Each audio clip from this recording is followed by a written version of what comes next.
Welcome, shoegazers, or anyone who's interested in this wonderful, magical, mystical genre we call shoegaze. I'm Hannah, and I'm here to do somewhat of a collection update video, which I've been promising on my channel for quite some time. I have acquired quite a bit of shoegaze albums since I did my first shoegaze video. I think it was around 2 years ago. First things first, if you are not familiar with shoegaze and are a little bit curious about it, I did a video and I'm going to put the link up above, somewhere up here, as well as in the description box below, so you can kind of get an idea of the history and the origins of shoegaze. Before I officially get started, I want to share with you some of my favorite and important shoegaze albums, and this is kind of like a starter kit for newbies as well, so check these albums out.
So in this series, which will be 2 or 3 parts, I plan on covering both new and older shoegaze bands, and I hope to include a sound clip of each one if I'm able to do so. It at least gives you a little bit of a teaser or a taste of what the band sounds like.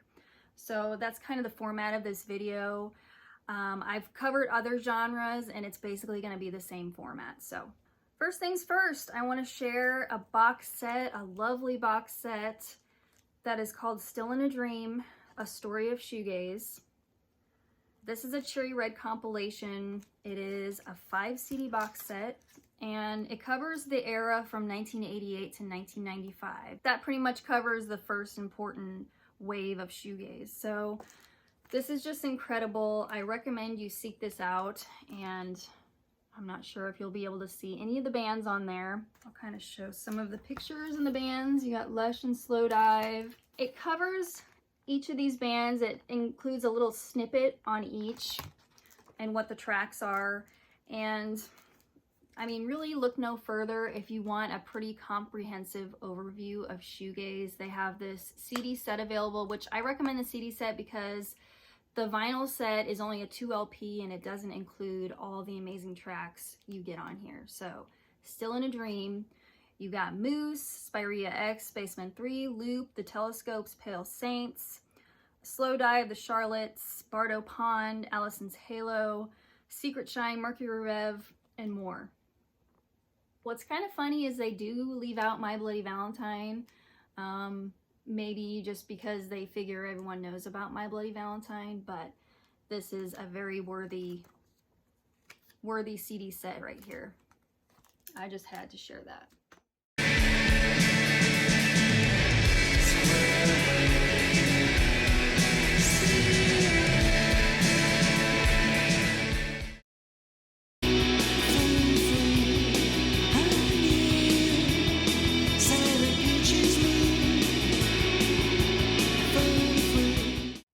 Let's move on to a band called Pink Playground. And I want to give a shout out to my friend Jess M. If you want to follow him on Instagram, his handle is lovespitlove. I've learned so much about shoegaze from Jess. Big thanks to Jess. A few of these I'm going to show are from him from the last year. So yeah, Pink Playground. This is their album called Destination Ecstasy. Tara Tyson and James Wing are the members of the group. Instead of playing live shows, they use videos to promote their music, and this album is available on Bandcamp as well as a bunch of other singles, etc. So if you want to check them out, they're on there. All the major shoegaze influences are in their music. So here's a clip of Pink Playground. Let me know what you guys think.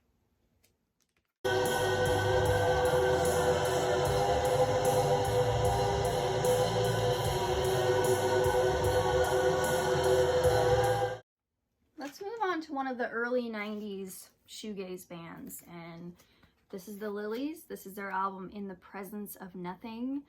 The Lilies formed in 1990 in Washington, D.C., and the only member you need to be focused on is Kurt Heasley. So remember that name. He's the constant member of the group. I just have this album right here in my collection, which is good for the purposes of this video since it is the most shoegazy. Very, very influenced by My Bloody Valentine's Loveless album. So the one right there, which if you're new to shoegaze, I would say start there for sure. Because it is so influenced by Loveless, you're either gonna love it or hate it for that reason. There's lots of tremolo guitar. Personally, that's my favorite thing about shoegaze are the heavier tremolo driven guitars. So this album is a winner in my opinion. They kind of went through phases with their sound. They started off as more shoegaze, then they kind of went more into a dream pop direction, and then they really kind of embrace 60s influences like The Who, The Zombies, The Kinks. So each album is different in that it's influenced by maybe a different subgenre, or they took a little bit of a different direction in their sound. Someone described their sound as amplified watercolors, and I just love that description. I think it's pretty accurate to this. So yeah, if you want to seek out this reissue, it might be a little bit harder to get right now. I got it maybe last Christmas, and originally this album came out in 1992, and this is a 2017 reissue, but very well done. Lilies, check them out.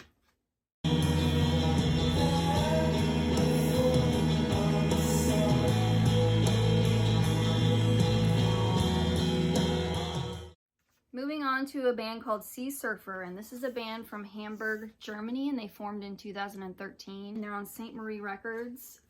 Just beautiful artwork on here. The guitarist in this band was in a band called Dark Orange. I don't know if any of you are familiar. I wanted to show the vinyl because this is the most gorgeous vinyl I own in my collection. And it's just like this pink and white blast. That's just really cool. This is their second album called Under the Milky Way, Who Cares? It's limited to 500 copies. This band has had a few vocalist changes over the years. Julia Beyer, I think she's the one on this album. Let me double check that. Yeah, Julia Beyer. If You Leave is one of my favorite songs by them. That's the fourth song on side 1. So definitely check out Seasurfer.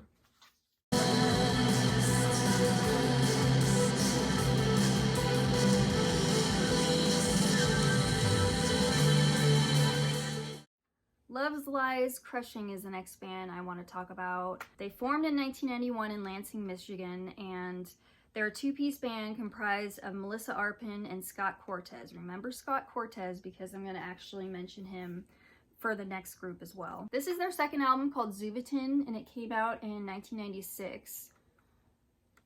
And I actually bought this off of Discogs. It is 1 hour and 15 minutes of very lush soundscapes. It's kind of ambient. There's a lot of droning going on. Ethereal vocals. It's incredibly dreamy. Apparently this was all recorded on a 4-track recorder. The instrumentation on here is all guitars and loops. I think some people accuse Scott Cortez of using keyboards, but he's flat out denied those accusations. This is quite an important album to the genre.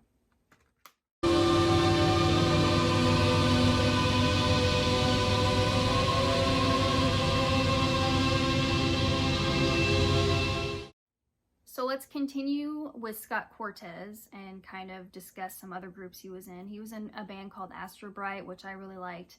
Their stuff is pretty hard to acquire. And then he was in a band called Star, which I'm going to talk about right here. This is a gatefold. This album is called Devastator. Starr formed in 2005 in Chicago, and Shannon Roberts is on vocals on this record, and she just really shines on this album. I love her vocals. Very airy. Think of Cocktail Twins inspired melodies and pair that with Scott Cortez's guitar brilliance. I really like the songs Switchblade Heart and Rebels Get Lonely. This is definitely worth sampling, you guys. Starr.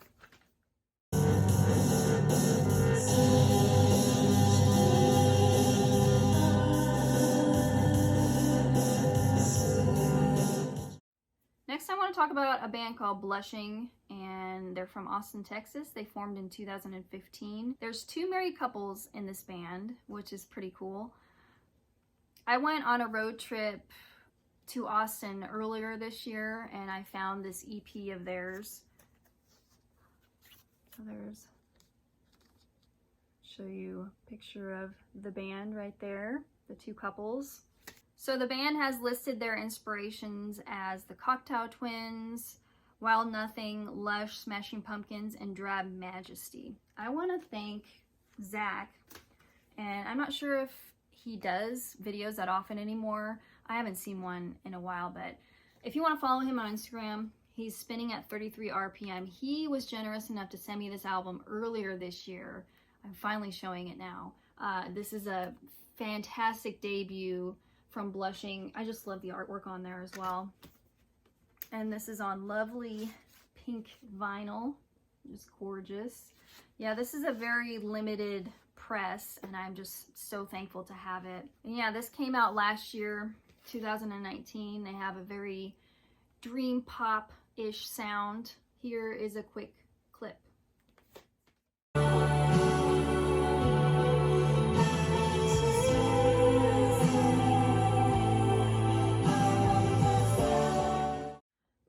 I'm really excited to talk about the next band, Ringo Deathstarr.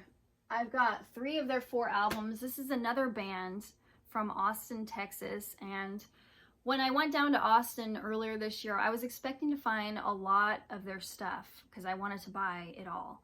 Unfortunately, I couldn't find anything down there, and I was just really taken aback by that and surprised, because you would think, you know, their hometown would carry all their stuff, but I was extremely disappointed and left empty-handed. So I'm going to show you the 3 out of the 4 albums I have, and I'm really excited to talk about their latest album right here. Okay, so they formed in 2005 or 2007 in Austin, Texas. I don't know why I've read differing dates on that, but 2005 or 2007, maybe someone can give me the correct date on that. Early on, they opened for the Smashing Pumpkins on tour Goals, right? That's pretty awesome. They're known to be quite influenced by Jesus and Mary Chain, My Bloody Valentine, and Medicine. I'm going to show you their first CD that I have right here called Color Trip, and this came out in 2011. Right there. They're quite noisy, but that of course is a very good thing in shoegaze. Their second album, which I actually just got yesterday in the mail, I got it for $1 off eBay. And I think average price, I got the CD still in the player up there. Average price used for this is about $10. And this album is called Mauve. Yeah, second album. Really enjoyed this upon my first listen last night. The male-female vocals are just fantastic. The guitars in this band are straight out of Loveless by My Bloody Valentine right there. Oop, right there. My ears just need that string bending goodness. All those tremolo guitars, it's just heaven. So let me show their latest. This is actually in my top 3 of this year. It's just a self-titled album, and yeah, it says this is a limited edition audiophile vinyl, and this is on Coke Bottle Clear, so that greenish clear transparent variant. And I found this at a record store down in Lincoln, and I was super surprised to find it there because I thought I was going to have to order it online. Sometimes online it's hard to find, or it was earlier on. I'm so glad I just ran into it in the store. Yeah, here's the back of it. Oh, I do want to show the inner sleeve because it's pretty neat with the picture of the band right there. Alex Gearing, she plays bass and sings. She's pretty cool. I can't get enough of this album. The guitars are heavy, the vocals are lovely. Everything I love about shoegaze is on this record. Some people consider this their best. I can't quite judge that because I haven't heard their album that came out in 2015, so I can't make a definite judgment on that. But from the 3 albums I've heard so far, this would be the winner for me. And like I said, this is in my top 3 of 2020 so far. By the way, I think my next video is going to be my favorites of 2020 thus far. I've gotten quite a few new releases that I'm excited to kind of talk about and share with you guys. So that'll be the next video, and then I'll get back to shoegaze after that. But Ringo Deathstarr, super impressed with this. Let me know what you guys think.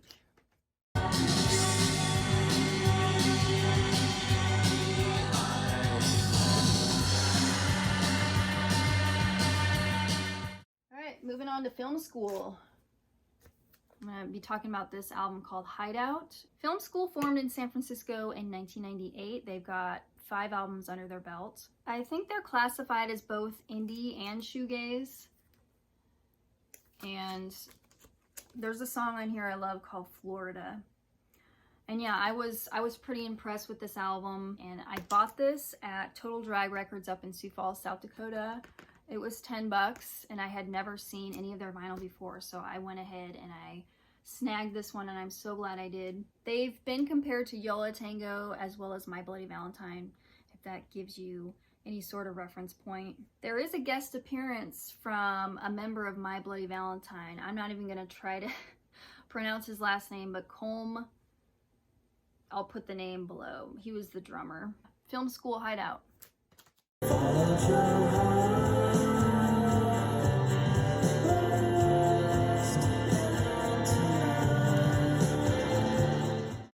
Alright, let's move on to Flying Saucer Attack. And Flying Saucer Attack formed in 1992 in Bristol, UK. They're mainly a duo, Rachel Brooke and David Pierce, and I'm just going to be showing this debut because that's all I have so far. Their second album, called Further, is pretty amazing. I sampled that as well.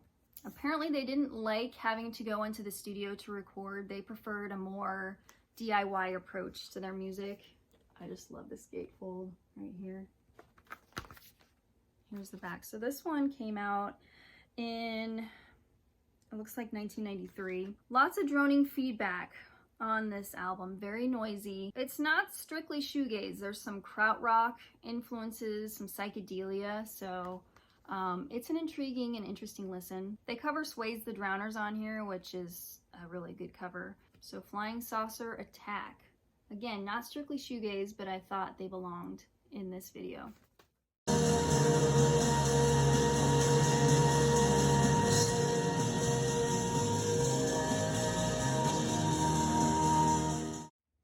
Slow Crush formed in Belgium in 2017. Isa Holiday is the bassist and vocalist of this group. I guess she used to play metal.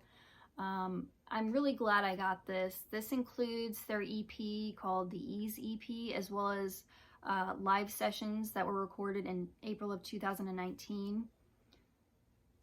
They grabbed my attention because they can go from a very loud, intense shoegaze crashing sound to a more mellow, subdued dream pop vibe. And yeah, that's kind of one of their trademarks. They have a full-length album called Aurora, which came out in 2018. They might still have a few colored variants of that vinyl on Bandcamp, and I actually discovered them on Bandcamp. Do yourself a favor and give them a listen. Slow Crush.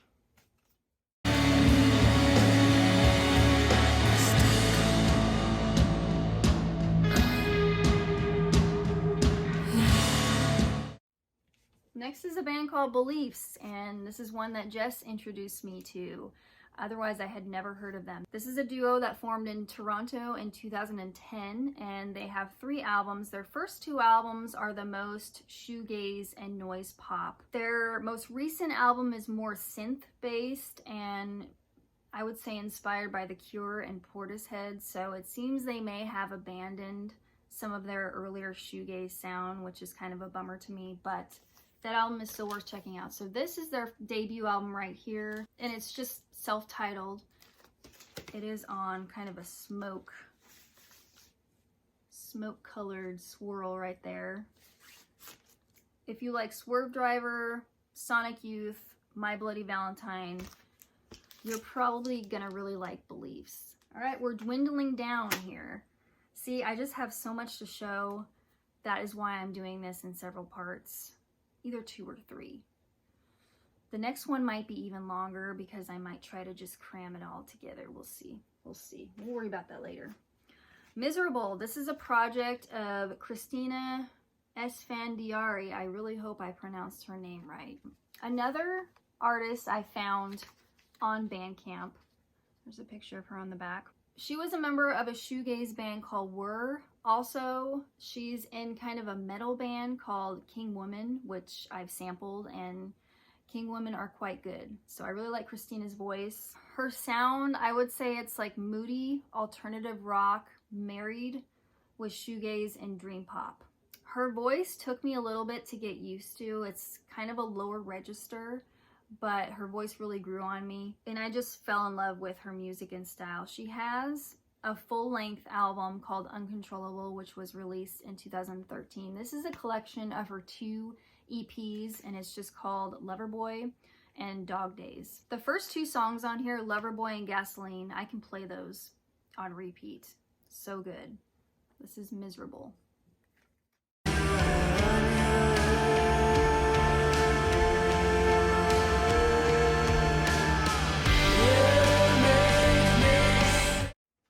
Talk about a fairly new band called Deserta.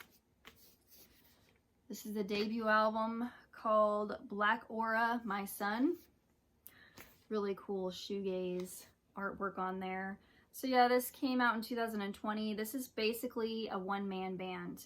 And Matthew Doty is his name, and he's based in LA.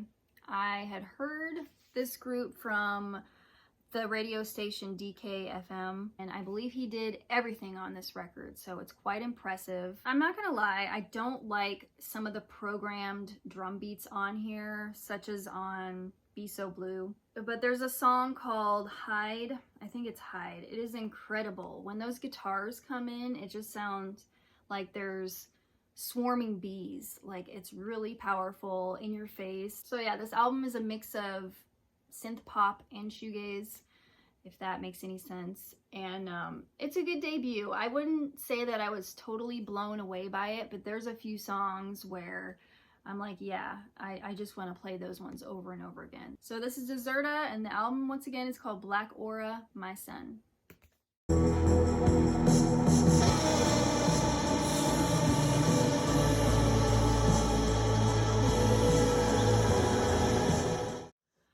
Okay, the last band I want to talk about is called Bowery Electric, and they formed in 1993 in New York City. Lawrence Chandler and Martha Schwendiner, hopefully I said that right, are the main members of the group.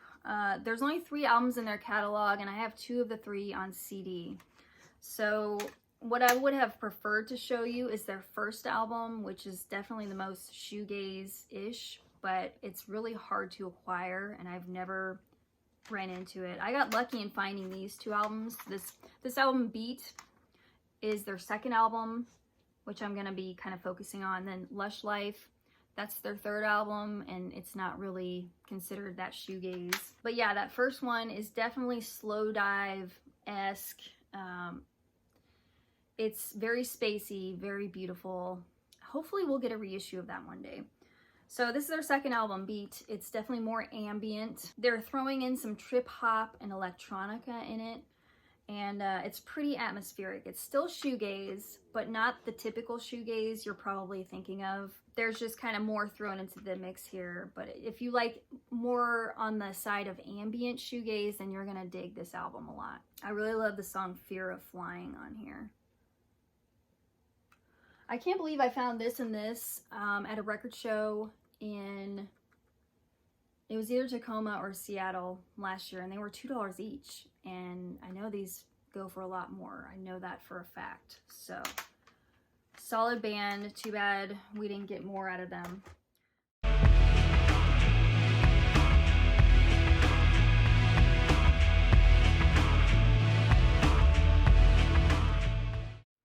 Okay, that's it. And that's only part of what I want to share with you guys. So that's why I had to split this up into several parts. I'm going to be back soon with part 2, but in between now and then, I want to do my favorites of 2020. Hopefully you'll stick around for that. Follow me on Instagram if you want to see what I'm listening to on any particular day or week. I usually do several posts a week, sometimes several a day if I'm in a really good listening block, if I have some time. So I don't post everything I listen to, but I post pretty frequently. Instagram is pretty fun. There's a lot of vinyl community members on there. Check it out. My handle is down here below, and I'll see you guys next time. Hopefully you're staying safe and doing some digging. I know our record show in October just got canceled, so no Omaha record shows this year due to COVID, which is a bummer. Let's hope next year is better. All right, peace you guys, bye.